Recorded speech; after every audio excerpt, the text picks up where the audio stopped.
Hey guys, welcome back. Today I'm going to read a few more chapters out of Fuzzy Mud if you're following along with me. Today I'm starting with chapter 18. We're going to read 18, 19, and 20.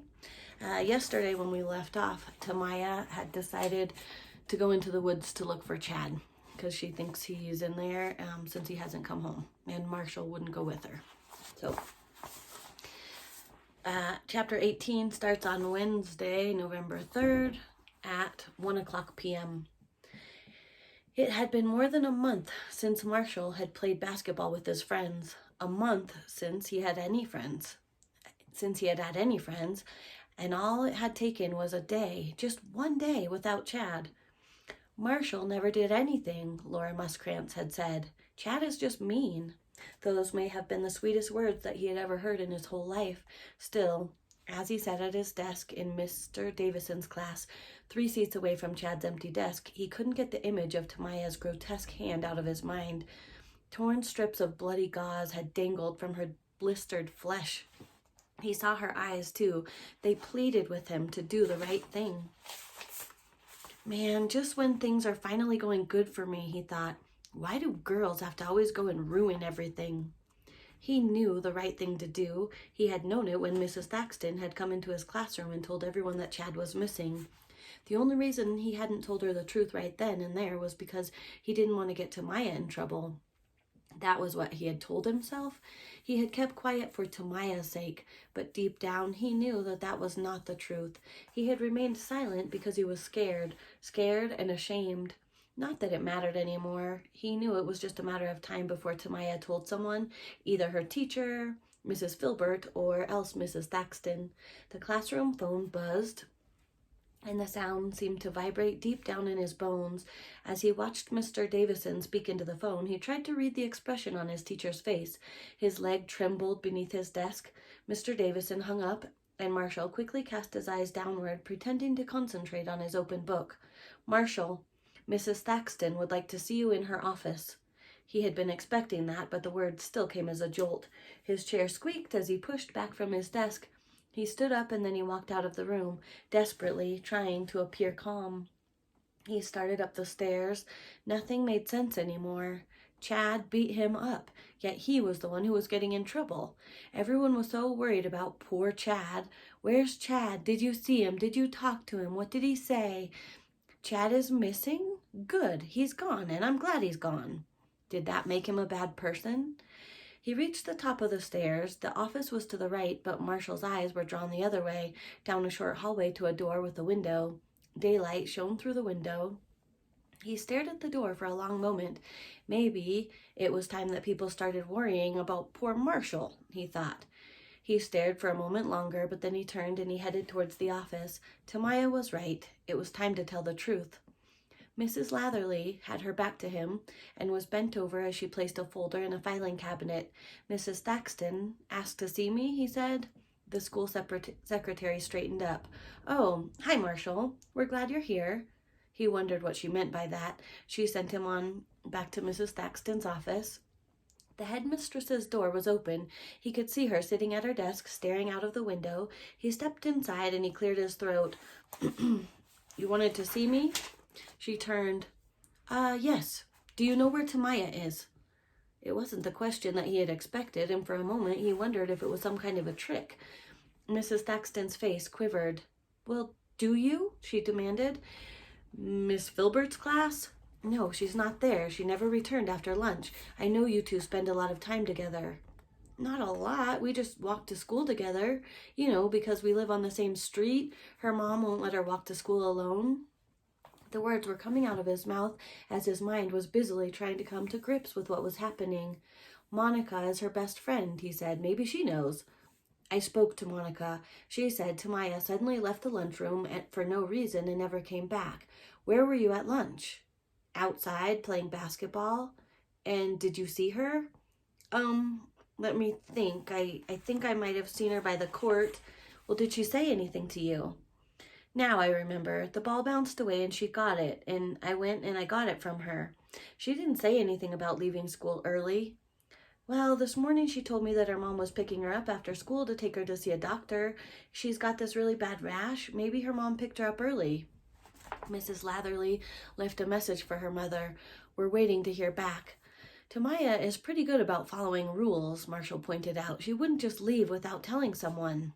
I know, said Mrs. Thaxton. That's exactly what worries me. Marshall waited, but for a long time Mrs. Thaxton didn't say anything. She was looking at him, but it felt more like she was looking through him, as if she had forgotten that he was still there. You can go now, she said at last. He didn't have to be told twice. A short while later, Mrs. Thaxton announced over the PA system that the school was being put on lockdown. Students and teachers were to remain in their classes with the lights off and the doors locked. No one would be allowed to enter or leave the building. But by then, Marshall had already slipped out of the side door. Like an escaping prisoner, he had dashed across the grass, frantically climbed over the fence, and then disappeared into the woods. Okay, chapter 19. Wednesday, November 3rd at 1:10 p.m. Leaves continued to fall around Tamaya as she wandered through the trees, hoping to see something, anything, that looked familiar from the day before, and then, at least, she would know that she was going in the right direction, but nothing stood out to her. Normally, she was very observant. She was good at noticing small details, but yesterday she had been so scared that she hadn't been able to focus on anything.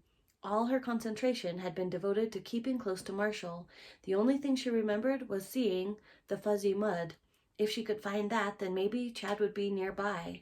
She tried to keep track of everything now. Tree stumps, twisted branches, rock formations. There was a tree with several planks of wood hammered into it. She made a mental notes of everything. Of everything she saw, so that after she found Chad, she would be able to find her way back. She stopped often. She would turn around and then retrace her steps in her mind. Chad, she shouted. She didn't have a very loud or strong voice. Miss Filbert was constantly trying to tell her to project. You have a lot of good ideas, Tamaya. You need to speak with authority. Whenever it was her turn to read aloud in class, everyone always complained that they couldn't hear, and out on the playground, sometimes she would shout at Monica or Hope, and they wouldn't hear her, even though they were just on the other side of the dodgeball circle. She tried again, this time putting an extra oomph into it. Chad! The extra oomph just made her voice crack. She spotted a tree with white bark and just a few dead leaves left on its branches. One of the branches seemed to be pointing the way back to school. She fixed it in her memory. A little beyond the tree, she noticed a dark, muddy area. There was a layer of scummy fuzz floating just on top of the mud. She slowly made her way towards it. She didn't think it was the same mud puddle from the day before. She remembered now that it had been on the side of a hill. The ground around here was fairly level. She looked at her lunch sack, or she hooked her lunch sack onto a branch, and then she moved close to the mud. Just like before, there were no leaves on the top of the mud, but they had fallen all around it. She knelt down beside the edge of the puddle, and she could feel the warmth radiating from the fuzzy mud. Her skin tingled, but that might just have been the heebie-jeebies playing with her mind. She picked up a leaf about the same size as her hand, holding it by the stem. She slowly lowered it into the fuzz. When she lifted it back up, the top half was completely gone. She let it drop, and then she backed away and she stood up. She was getting her lunch sack when she saw another puddle of the fuzzy mud just a little farther off, and beyond that she could see what looked like two more. She returned to the white tree. Its branch was pointing the way back to school. It wasn't too late to go back. If she hurried, she might not get into trouble. She could go and see Mrs. Latherley, take the allergy pill, and get her hand rebandaged, and then Mrs. Latherley could give her a note, excusing her for being late to class.